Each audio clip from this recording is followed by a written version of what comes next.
श्री राम। गुरुर्ब्रह्मा गुरुर्विष्णु गुरुर्देव महेश्वरा, गुरु साक्षात् परब्रह्म तस्मै श्री गुरुवे नमः। श्री राम।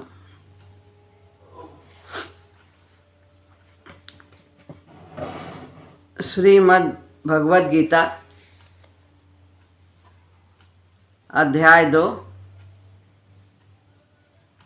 श्लोक है 51।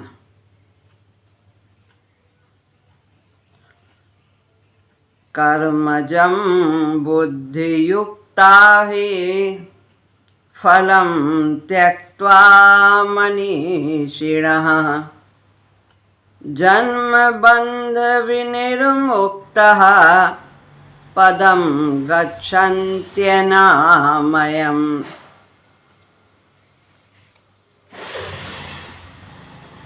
अब इस श्लोक में पीछे के श्लोक को और पुष्ट करने के लिए भगवान आगे के श्लोक में उदाहरण देते हैं। ही माने कारण की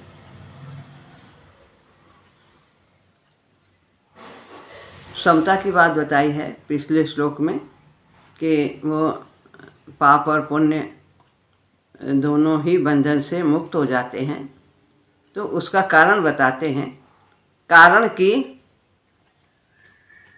बुद्धि युक्ता, समता युक्त मनीषिणा यानी बुद्धिमान साधक, कर्मजम कर्मजन्य फल का अर्थात संसार मात्र का, संसार में जो कुछ भी है, प्रकृति जो है वो सब संसार है। त्यक्त्वा त्याग करके, जन्म बंध विनिर्मुक्ता जन्म रूप बंधन से मुक्त होकर, अनामयम नीचे है, निर्विकार पद को, पदम माने पद को, गच्छन्ति प्राप्त हो जाते हैं। यानी कि कारण की समता युक्त बुद्धिमान साधक कर्मजन्य फल का अर्थात संसार मात्र का त्याग करके जन्म रूप बंधन से मुक्त होकर निर्विकार पद को प्राप्त हो जाते हैं। जो समतावान है, बुद्धिमान साधक, वे जन्म मृत्यु रूपी ये जो बंधन कारक हैं, इनका त्याग करके, जो ऐसे कर्म जो बंधन देते हैं उनका त्याग करके निर्विकार पद को प्राप्त हो जाते हैं। निर्विकार कौन है? परमात्मा। कर्मजम बुद्धि युक्ता ही फलम त्यक्त्वा मनीषिणा। अब यहाँ पर इसकी व्याख्या करते हैं। जो समता से युक्त हैं, जिनके अंदर समभाव है, कोई भी परिस्थिति आए वे उसमें विचलित नहीं होते हैं, सुखी दुखी नहीं होते। वे ही वास्तव में मनीषी हैं, यानी बुद्धिमान हैं।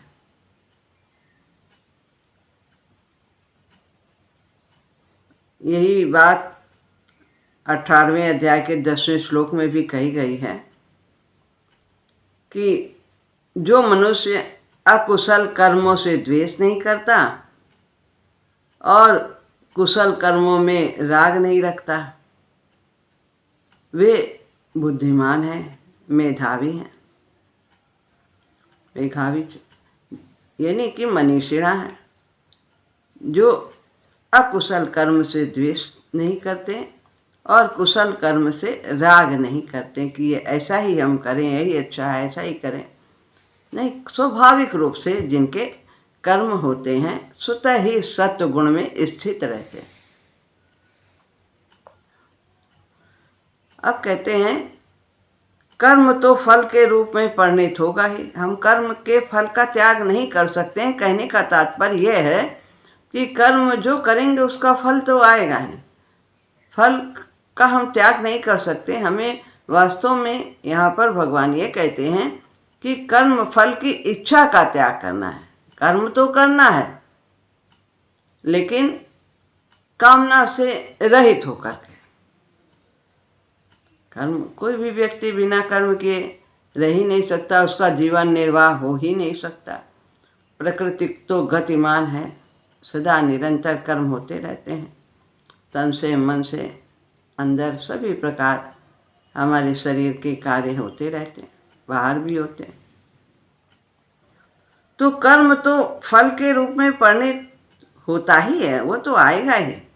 जैसे कि खेती हम करते हैं और उसमें जब हम बीज बोते हैं, यदि हम निष्काम भाव से बीज बोएंगे तो क्या बीज नहीं उगेंगे? जरूर उगेंगे। जो बोया है वो पैदा तो जरूर होगा, उत्पन्न होगा। ऐसे ही कोई भी निष्काम भावपूर्वक कर्म यदि करता है तो उसको कर्म का फल तो मिलेगा ही। जमीन में बीज लगाया है, आम का पौधा लगाया है, तो वो ऊपर तो आएगा ही समय पाकर। अब हम कामना से करें या निष्काम भाव से करें। यदि कामना से करते हैं तो वो बंधन का कारण होता है, निष्काम भाव से करेंगे तो भी वो पौधा तो उगेगा ही, पेड़ बनेगा ही। तो इस प्रकार यदि निष्काम भाव से कर्म करते हैं तो फल तो होगा ही होगा, लेकिन वो फल बंधन का कारण नहीं होगा। कर्मजम यानी कौन से कर्म? कर्मजम किसको कहते हैं? जो कर्म फल को लाने वाले होते हैं, बंधन कारक होते हैं, जन्म मृत्यु रूपी फल को देने वाले होते हैं। ये जो जितनी भी हम सकाम कर्म करते हैं वो इसी प्रकार से होते हैं। इसीलिए निष्काम कर्म की यहाँ पर भगवान ने महत्ता बताई है। निष्काम कर्म, समता से युक्त कर्म, तो ये समत्व योग, ये सब एक ही बात, बुद्धि योग।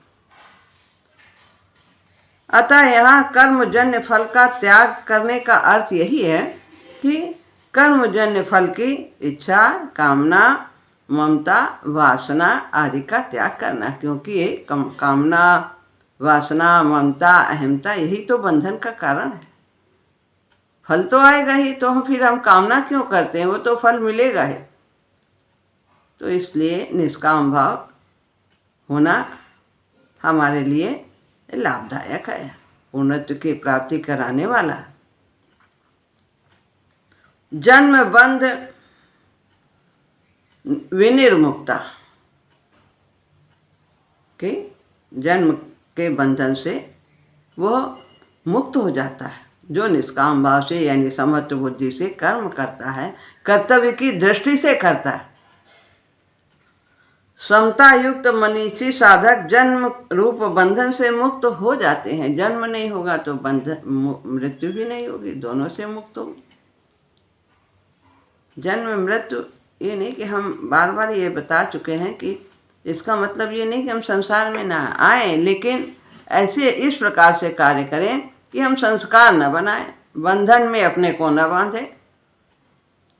तो वो किस लिए आए? जन कल्याण के लिए आए, सेवा के भाव से आए। भगवत भाव के से लेकर के हम प्राणी मात्र की सेवा करें,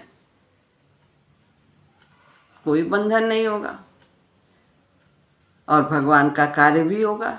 इस शरीर के द्वारा प्रभु को प्रसन्नता होगी यदि हम इस प्रकार से कर्म करते हैं। तो हमें जितने भी कार्य करने हैं वो सब प्रभु को प्रसन्न करने के लिए ही कार्य करने। भक्त तो भगवान की इच्छा में ही अपनी इच्छा समझता है, उसे उसी में प्रसन्नता है। जन्म बंध विनिर्मुक्ता समता युक्त मनीषी साधक जन्म रूप बंधन से मुक्त हो जाते हैं। कारण की समता में स्थित हो जाने से जब हम सम रहेंगे तो हमें राग द्वेष नहीं होगा, कामना नहीं होगी, क्या मिलेगा क्या नहीं मिलेगा। न हमें अनुकूलता से राग है, न हमें प्रतिकूलता से द्वेष है। कर्तव्य कर रहे हैं तो समता आती चली जाएगी और ये सब विकार दूर होते चले जाएंगे। राग द्वेष अहंकार कामना वासना ये सब विकार हैं।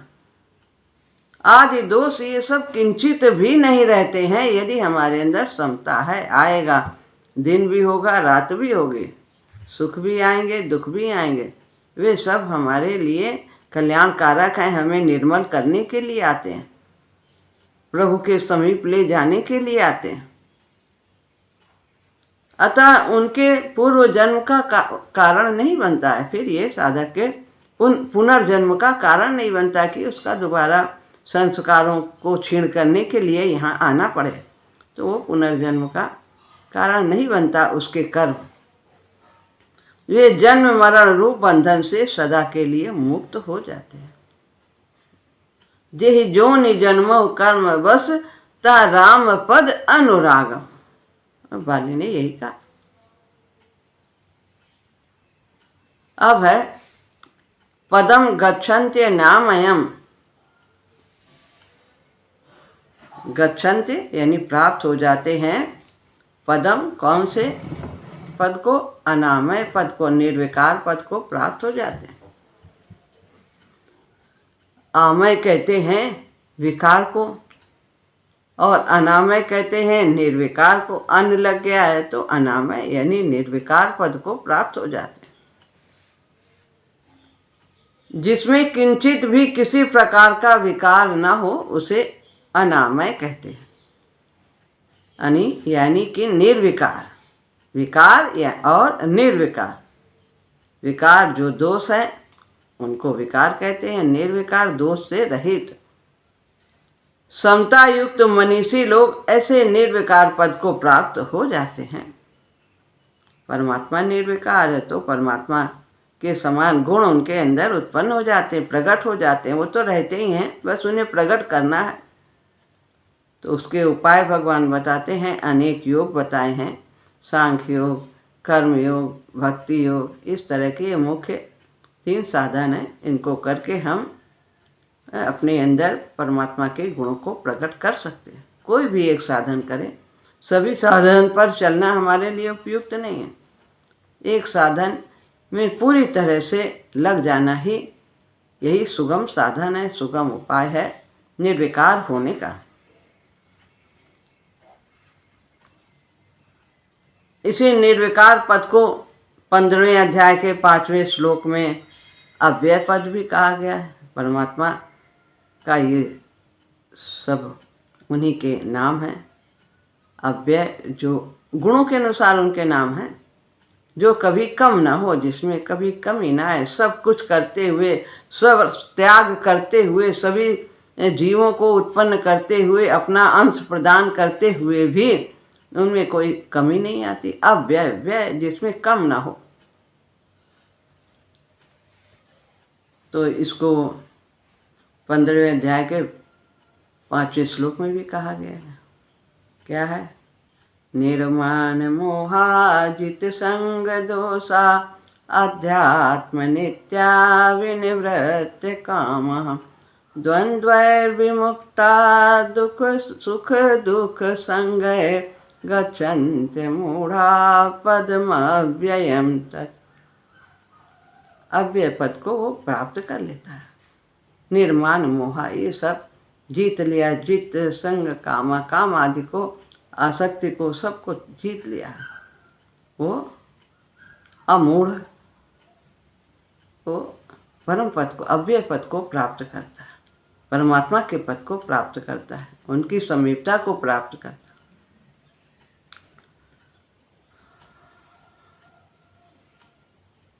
तो यहाँ पर इस श्लोक में बुद्धियुक्ता और मनीषिणा पद में दोनों में बहुवचन बताया है, यानी कि सारे बुद्धिमान व्यक्ति, सारे मनीषी, एक दो नहीं, सब जो भी इस प्रकार समतावान है वो सभी के सब, वे सब इस अव्यय पद को यानी निर्विकार पद को प्राप्त हो जाते हैं। इस तरह समता अनामय पद की प्राप्ति का अचूक उपाय है। इससे यह नियम सिद्ध होता है कि जब उत्पत्ति विनाशील पदार्थों के साथ संबंध नहीं रहता है, मैं मेरे का संबंध नहीं रहता है, तब स्वतः सिद्ध निर्विकार तत्व का अनुभव स्वतः ही हो जाता है। उसको पाने के लिए प्रयास नहीं करना है, समता लानी है। समता, तो इससे स्वतः ही हमें अपने निर्विकारता का अनुभव होने लगता है। इसके लिए कुछ भी परिश्रम करना नहीं पड़ता है, क्योंकि निर्विकारता का निर्माण नहीं करना है, वो तो स्वतः स्वाभाविक ही है, भगवान का अंश ही है, उसमें तो वो गुण है ही, बस आवरण पड़ा हुआ है माया का, तो उसे ही हमें हटाना है और समता के द्वारा ही यह संभव।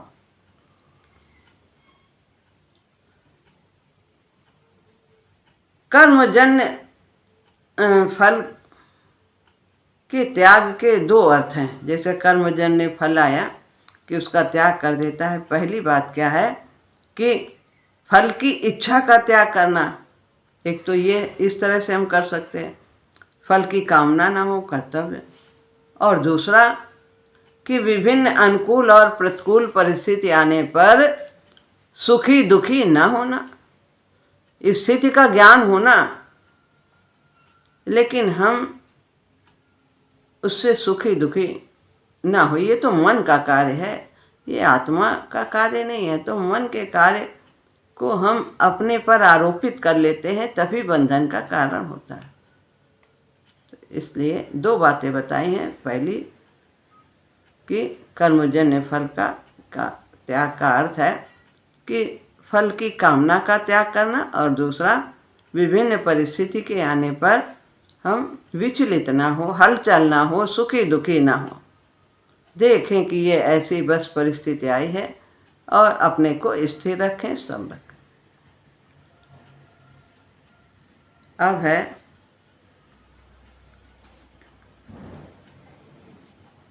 52वां श्लोक।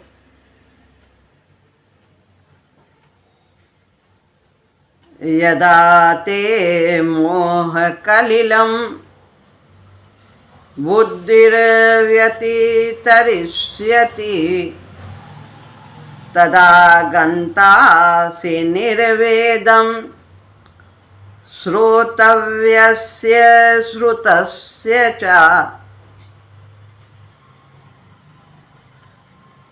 अब जो अनामय यानी निर्विकार पद की प्राप्ति का क्रम क्या है, वो किस प्रकार से हमें प्राप्त होता है, उसकी अनुभूति किस प्रकार से होती है, उसके बारे में भगवान इस श्लोक में बताते हैं। यदा, जिस समय, ते यानी तेरी, बुद्धि, मोह कलिलम, मोह रूपी दलदल से, मोह रूपी दलदल को, व्यतितरिष्यति,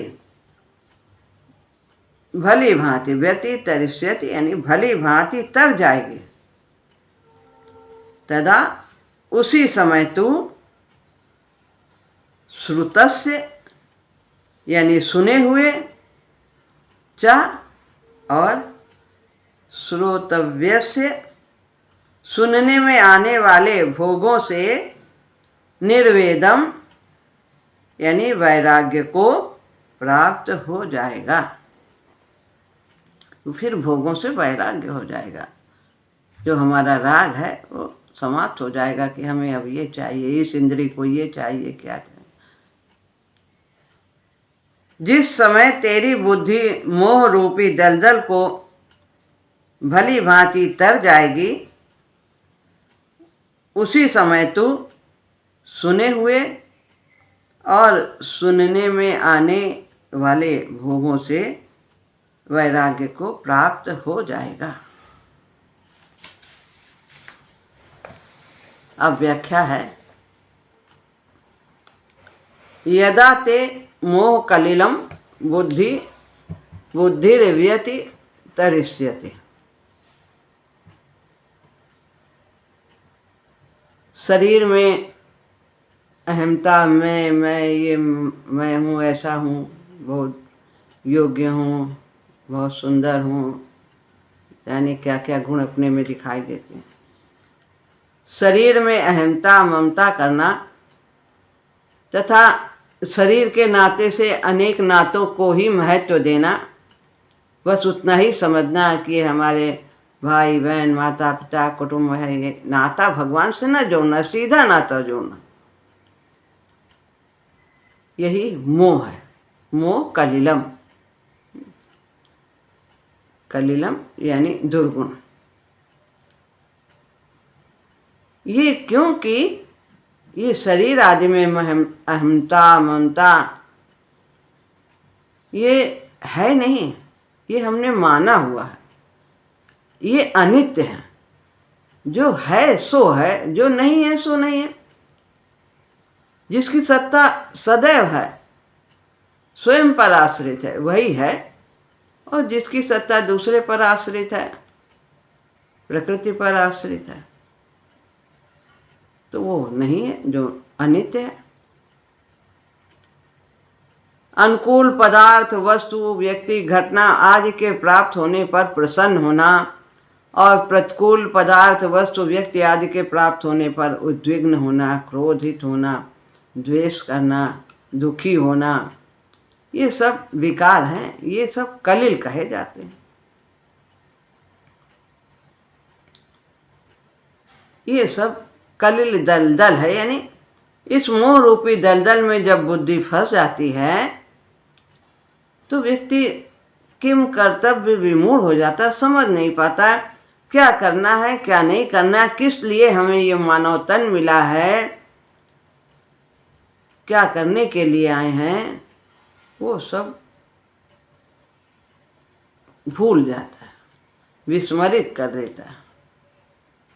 फिर उसको कुछ समझ नहीं पाता क्या उचित है क्या अनुचित। जैसे अर्जुन का कार्पण्य दोष हो, परत स्वभाव, कायरता दोष के कारण वो समझ नहीं पा रहे क्या करना चाहिए।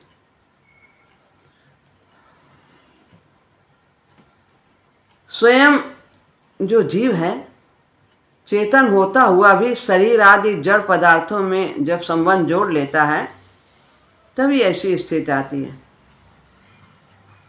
और जैसा कि भी बताए, वे सब सदा रहने वाले नहीं है, सब नाशवान है।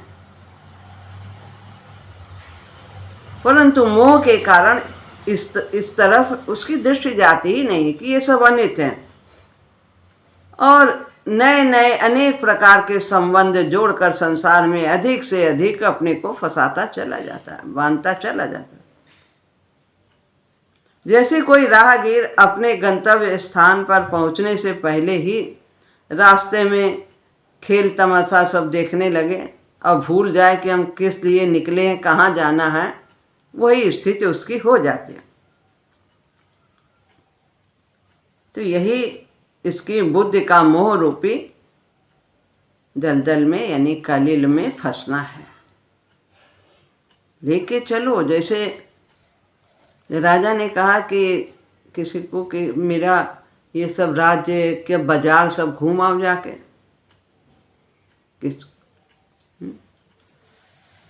तो लेकिन एक कटोरा दे दिया हाथ में और उसमें तेल भर दिया और कहा कि लेकिन एक बात है, बाजार तो देखना लेकिन इसमें तेल है, ऊपर तक भरा है, ये ध्यान रखना कि इसका एक बूंद भी तेल गिरने ना पाए, अन्यथा पीछे जो सिपाही हैं वो तुम्हारी गर्दन काट देंगे। तो जब घूम के आया तो वो व्यक्ति तो पूछा, राजा ने देखा सब कैसा, हमारे यहाँ की बाजार है कैसा? अरे कहने देखा तो सही, लेकिन मेरा तो ध्यान इसी में था कि तेल न गिरने पाए, नहीं तो मृत्यु हो जाएगी, हत्या हो जाएगी। तो इसीलिए इस तरह से हमें सब संसार में रहना है। लेकिन एक बात का ध्यान रखना, दो बातन को भूल मत, जो चाहसी कल्याण, नारायण एक मौत को, दूजे श्री भगवान।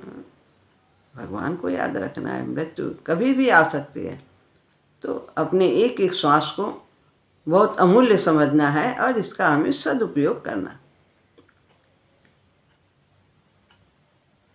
मोह रूपी दलदल से तरने के दो उपाय हैं, एक है विवेक और दूसरा है सेवा।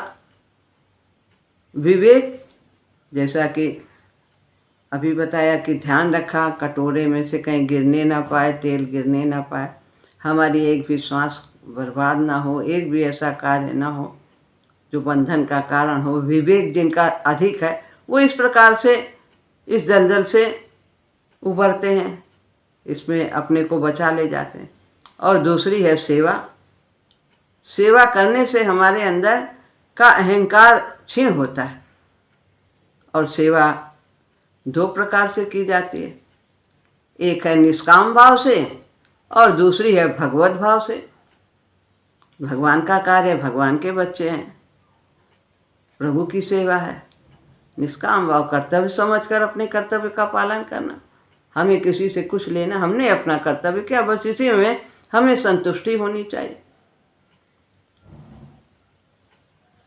तो इस तरह से हमें अपने को बंधन से रहित करते जाना। विवेक विचार के द्वारा अपनी भोग इच्छा को मिटाने में थोड़ी कठिनाई पड़ती है। विवेक का मार्ग थोड़ा कठिन है, क्योंकि जिनके विवेक प्रधान है वही इस मार्ग पर चल सकते हैं। क्योंकि अगर विवेक विचार अगर दृढ़ नहीं होगा तो फिर हम इसमें अटक सकते हैं। तो ये विवेक विचार अत्यंत दृढ़ ना हो तो वो तभी तक काम देता है जब तक भोग हमारे सामने नहीं होते। लेकिन अगर कोई भोग आया किसी भी इंद्रिय का, तो वह साधक उनको देखकर विचलित हो जाते हैं, डगमगा जाते हैं। तो विवेक दृढ़ होना चाहिए। परंतु जिसमें सेवा भाव है उसके सामने कैसा भी अच्छे से अच्छा भोग आने पर भी वो उसको दूसरों की सेवा में लगाने के लिए ही तत्पर रहता है, उसी में उसको प्रसन्नता आती है। अतः उसकी अपने सुख आराम की इच्छा सुगमता से मिट जाती है। भोगों की चाह धीरे से, जल्दी से, आसानी से मिट जाती है। तदा गंता से निर्वेदम श्रोतव्यस्य और श्रुतस्य च, दोनों को ही वह पार कर जाता है।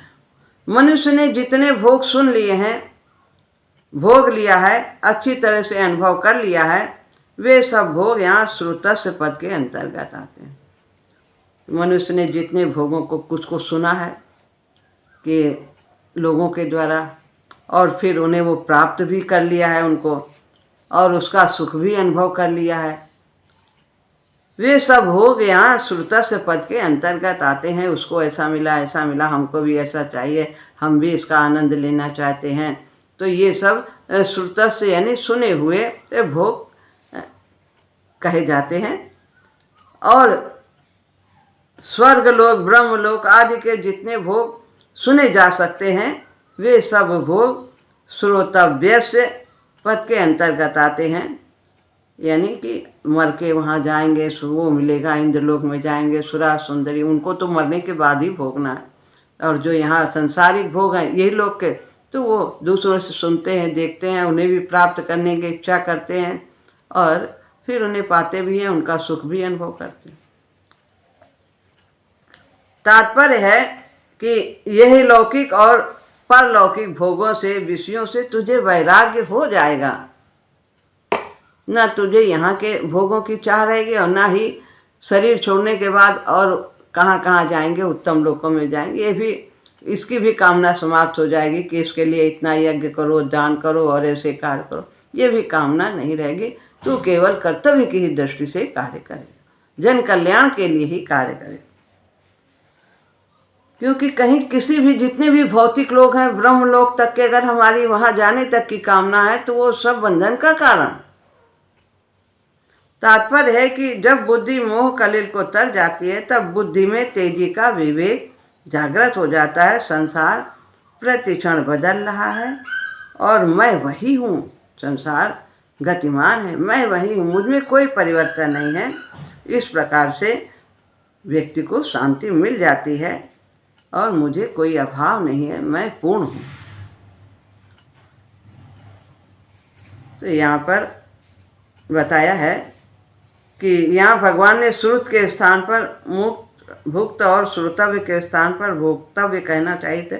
ये बात है कि इस पे हम ध्यान देते हैं और कहना चाहिए था, लेकिन भगवान ने ऐसा कहा नहीं। उसका कारण है कि संसार में जो परोक्ष अपरोक्ष विषयों का आकर्षण होता है वो सुनने से ही होता है। चाहे भोग हो चाहे कुछ भी हो, उसको ऐसा मिला, ऐसा होता, ऐसा करो तो कितना अच्छा आएगा। इस इंद्रिय ये मान होता है तो कितना अच्छा आता है, ये तमाशा देखो तो कितना अच्छा, ये खाओ तो कितना अच्छा आता है। ये सब सुन करके फिर हम भी वैसा करते हैं। सुनना ही मुख्य है, चाहे आध्यात्मिक हो और चाहे सांसारिक हो। संसार से विषयों से छूटने के लिए जहाँ ज्ञान मार्ग और भक्ति मार्ग का वर्णन किया गया है, वहीं भी श्रवण को भी मुख्य बताया गया। सब जगह श्रवणम, पहली भक्ति पहला लक्षण यही है कि इसको सुनना है। सुनने से ही सब कुछ, अच्छी बातें सुने तो उसका प्रभाव पड़ता है और यदि खराब बातें सुनते हैं तो उसका भी प्रभाव पड़ता है। तो वहाँ भी श्रवण को मुख्य बताया गया है। तात्पर्य है कि संसार में और परमात्मा में लगने में सुनना ही मुख्य है। तो इसलिए हमें नित्य प्रति सत्य का संग करना चाहिए, सत्य संग सुनना चाहिए। इसका हमारे जीवन पर बहुत ही लाभदायक प्रभाव होता है। तो प्रथम भगति संतन कर संगा। तो पहली भक्ति यही है कि सत्य संग करें, संतों का संग करें, संतों की वाणी सुने, गुरुदेव की वाणी सुने, ताकि हम अपना कल्याण कर सकें, हमारे आचरण में परिवर्तन आए। बस इतना ही करना है और प्रभु से सदैव जुड़े रहना चाहिए। श्री राम।